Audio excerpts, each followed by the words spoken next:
Rail budget के दिन आज बाजार ने लगातार चौथे दिन नई ऊंचाइयां छुई है। निफ्टी ने नए हाईज बनाए और पिछले 4 में से 3 सेशन में सेंसेक्स भी नई ऊंचाइयां छूने में कामयाब रहा है। 7,800 के पार के लेवल्स आज हमने देखे हैं। निफ्टी पर 7,808 का हाई बना है निफ्टी पर, और 26,168 के आसपास के सेंसेक्स पर हाई बनते हुए देखे हैं हमने। 26,190 के हाई सेंसेक्स पर बने हैं। इस वक्त बाजार में पॉजिटिव ट्रेड होता हुआ दिख रहा है। मामूली तेजी के साथ मिड कैप और स्मॉल कैप शेयरों में भी 1/4% की मजबूती है। बढ़ने वाले शेयर लगभग 600 से ज्यादा, गिरने वाले शेयरों की तादाद 580 के आसपास। तो मामला लगभग बराबरी का है। तो बाजार थोड़े से कंसोलिडेशन के मूड में है, लेकिन बायस साफ तौर पर पॉजिटिव, खरीदारी का रुझान अब भी बरकरार। लेकिन बड़ा सवाल है कि आज की इवेंट जो कि रेल बजट की है, कल इकोनॉमिक सर्वे और परसों फिर यूनियन बजट होगा, और इस हफ्ते शुक्रवार को इन्फोसिस के नतीजे भी। इन सब के बीच में अब बाजार में आगे किस तरह का डायरेक्शन रहेगा, जबकि हम इतनी बड़ी इवेंट्स के पहले लाइफ टाइम हाई पर ट्रेड कर रहे हैं, जानने की कोशिश करते हैं। हमारे साथ कार्यक्रम में शामिल हो रही है Canara HSBC OBC life insurance की chief investment officer Ritu Gangrade Arora. Ritu, स्वागत है आपका CNBC आवाज पर। पहला सवाल ये कि जब लाइफ टाइम हाई के आसपास हम ट्रेड कर रहे हैं, इतनी बड़ी इवेंट के पहले बड़े कॉन्फिडेंस से जा रहे हैं, क्या लगता है, क्या यही तेजी, इसी तरह का बड़ा स्ट्रांग मोमेंटम बजट के बाद भी बरकरार रह सकता है, या फिर ये सही होगा कि अब इतनी तेजी होने के बाद बजट के पहले थोड़ा प्रॉफिट बुक कर लिया जाए? धन्यवाद शो पे बुलाने के लिए। जो ये मार्केट बजट से पहले तेजी दिखा रहा है, मुझे इससे उम्मीद है कि जो हमारे फाइनेंस मिनिस्टर है उन्हें बहुत भरोसा मिल रहा होगा, क्योंकि ये बजट बहुत मुश्किल बजट है उनके लिए। एक संतुलित बजट देना है, व्यवहारिक बजट होगा, कठोर कदम होंगे, तो इससे उन्हें कॉन्फिडेंस मिलना चाहिए। पर जहां तक मार्केट का सवाल है, मुझे लगता है इतनी ज्यादा आशाएं बजट पे लगी हुई हैं कि अब निराश होने की चांसेस बढ़ जाते हैं एक्साइट होने से ज्यादा, क्योंकि मार्केट ऑल टाइम हाई पर है, पर फंडामेंटल्स अभी भी स्ट्रेस्ड हैं, कोई बहुत सुधार नहीं आया है और उनमें कुछ समय लगेगा। तो मुझे लगता है कि सिलेक्टिवली लॉन्ग टर्म पोजीशन बरकरार रहनी चाहिए। देश का मोमेंटम पॉजिटिव है, मार्केट ने एक डायरेक्शनल शिफ्ट बुलिश ले ली है, और अगले 5 साल में मेरे हिसाब से double digit CAGR returns equity market deliver करेंगे। बट अगर हम अगले कुछ दिनों के लिए देखें तो मुझे लगता है मार्केट वॉलेटाइल रहेगा। काफी सारे इंपॉर्टेंट इवेंट्स हैं जैसे कि आपने कहा, और मुझे लगता है कुछ प्रॉफिट टेकिंग और कंसोलिडेशन आना चाहिए। रितु जी, कंसिडरिंग ये एक बहुत बड़ा इवेंट है, और जैसे आप भी चर्चा बोल रही थी कि बोल्ड होगा, बैलेंस्ड होगा, उस पर सभी की नजरें हैं। अगर बजट के बियॉन्ड किसी ने अब अपनी इन्वेस्टमेंट स्ट्रैटेजी बनानी है, लोग अटकलें लगा रहे हैं कि यहां से वो मोमेंटम बस बेहतर ही होता हुआ दिखाई देगा, तेजी ही आएगी। क्या आपको लग रहा है फिर अब तक जो निवेश है, चाहे वो इंफ्रा काउंटर्स में हो या फिर यहाँ पर कैपिटल गुड्स में हो, बैंक्स में हो, उसे और बढ़ा देना चाहिए? यही ग्रोथ सेक्टर्स रहेंगे, यही रैली को लीड करेंगे? मुझे लगता है निवेशकों के लिए समझदारी होगी कि बजट के लिए ना खेलकर उससे लंबे समय के लिए देखें, क्योंकि बजट एक इवेंट है और दोनों तरफ उसका मार्केट का रुझान हो सकता है, रिएक्शन हो सकता है। और लंबे समय के लिए मैं आपसे सहमत हूं, ये सेक्टर्स हैं जो, अगर हम रिकवरी की बात करें तो यही सेक्टर्स रिकवरी को लीड करेंगे। बट इसमें स्टॉक्स कुछ बहुत महंगे हो गए हैं, तो उसमें बहुत सिलेक्टिव बॉटम अप एनालिसिस करके ही स्टॉक स्पेसिफिक सिलेक्शन करना चाहिए। सभी बैंकिंग स्टॉक चलेंगे ऐसा नहीं है, काफी महंगे हैं। PSU के मुकाबले अभी भी प्राइवेट सेक्टर बैंक्स बेहतर लगते हैं।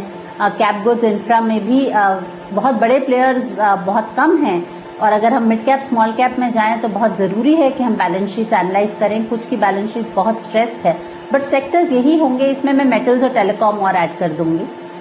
तो यही सेक्टर्स होंगे जो मुझे लगता है अगले कुछ महीनों और सालों में आउट परफॉर्म करना चाहिए।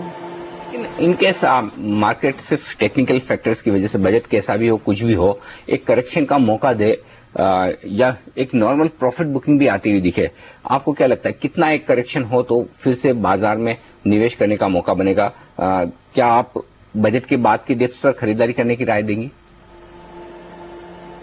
मुझे तो लगता है एक बहुत अच्छा मौका मिलेगा जो कंसोलिडेशन और प्रॉफिट टेकिंग आएगी लंबे निवेशकों के लिए इन्वेस्ट करने का।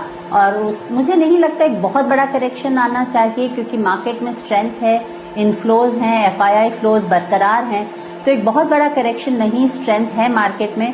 अब 5% तक, 5-6%, ज्यादा से ज्यादा बहुत हुआ तो 10%, उससे ज्यादा करेक्शन नहीं दिखता। कुछ stock specific, sector specific disappointment अगर आते हैं, और अगर वो यही सेक्टर्स हैं जैसे कि बैंकिंग, इंफ्रा, कैप गुड्स, तो उसमें तुरंत निवेश का मौका बनता है लंबे समय के, अगर हम नजरिया रखें तो। ऋतु जी, आप ऑफ कोर्स इवेंट्स पर ज्यादा बात नहीं करती है, लेकिन आज कंसिडरिंग रेल बजट, ऐतिहासिक रेल बजट आएगा, एक डायरेक्शन आएगा कि कितनी अग्रेशन के साथ ये सरकार अपनी पॉलिसीज को आगे लेगी या फिर क्या इनका रोड मैप रह सकता है। उस लिहाज से आपको क्या लग रहा है, इस स्पेस पर अब ज्यादा फोकस आ सकता है निवेशकों का भी?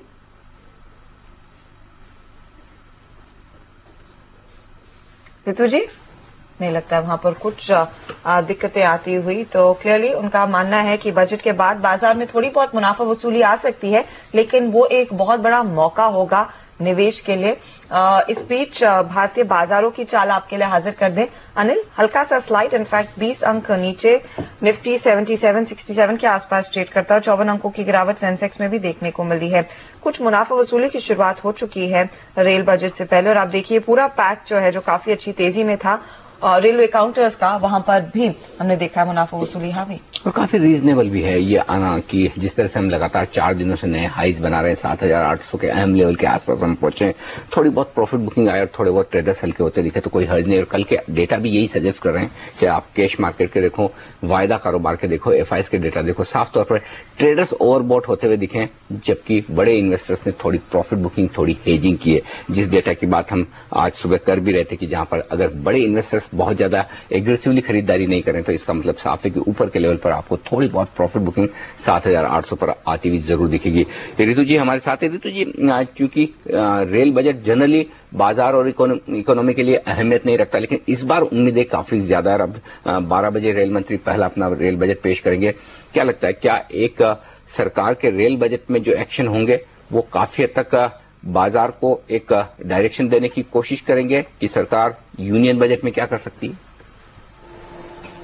मैं मानती हूँ इस रेल बजट का महत्व इसीलिए अधिक है क्योंकि ये पहला स्टेटमेंट होगा सरकार का जो दर्शाएगा कि हम क्या कठोर कदम ले पाते हैं, क्या उस तरह की उम्मीदें जो मार्केट में जागी हैं कि कठोर कदम होंगे, स्टर्न एक्शन होगा, स्टिफ मोमेंटम बिल्ड होगा देश में, तो पहला नीति होगी जो हम देख पाएंगे। मुझे उम्मीद है कि बजट हमारी आशाओं पे खरा उतरेगा और ये मान के चलना होगा कि कुछ कठोर कदम होंगे, हो सकता है रेट्स बढ़े, और इससे निराश न होकर ये मानना जरूरी है कि अगर हमें अपने रेलवे इंफ्रास्ट्रक्चर, जो कि बहुत बड़ा इंफ्रास्ट्रक्चर है हमारे देश में, इम्प्रूव करना है, फास्ट ट्रेन्स लानी है, कैरेज गुड्स बढ़ाना, कैरेज ट्रैक्स बढ़ाने हैं, तो रेट्स तो बढ़ेंगे ही। पर मुझे आशा है कि इन सब के लिए कुछ अनाउंसमेंट्स आएंगे। बुलेट ट्रेन की बहुत बात हो रही है जो कि एक साइकोलॉजिकली बहुत अच्छा अनाउंसमेंट रहेगा देश के लिए कि हम भी प्रगतिशील देशों में गिने जाएंगे। तो मुझे उम्मीद है कि ये सब बातें रेलवे बजट में देखने मिलेगी और सरकार का दृढ़ निश्चय दर्शाया जाएगा रेलवे बजट में। ओके, तो ये राय आती हुई दिख रही है। रेल बजट इस लिहाज से एक बड़ा स्टेटमेंट होगा कि सरकार यूनियन बजट में क्या कुछ कर सकती है, ये संकेत लेने की कोशिश बाजार जरूर करेगा। बहुत बहुत शुक्रिया ऋतु जी आपका हमारे लिए वक्त निकालकर आज अपने इन तमाम मुद्दों पर अपनी राय देने के लिए। बाजार इस बीच कमजोर होता हुआ दिख रहा है, सेंसेक्स और निफ्टी लाल निशान में, मिड कैप शेयरों में 1/4% की कमजोरी, थोड़ी प्रॉफिट बुकिंग 4 दिनों की मजबूती के बाद अब यहाँ पर बाजार में आती हुई दिख रही है।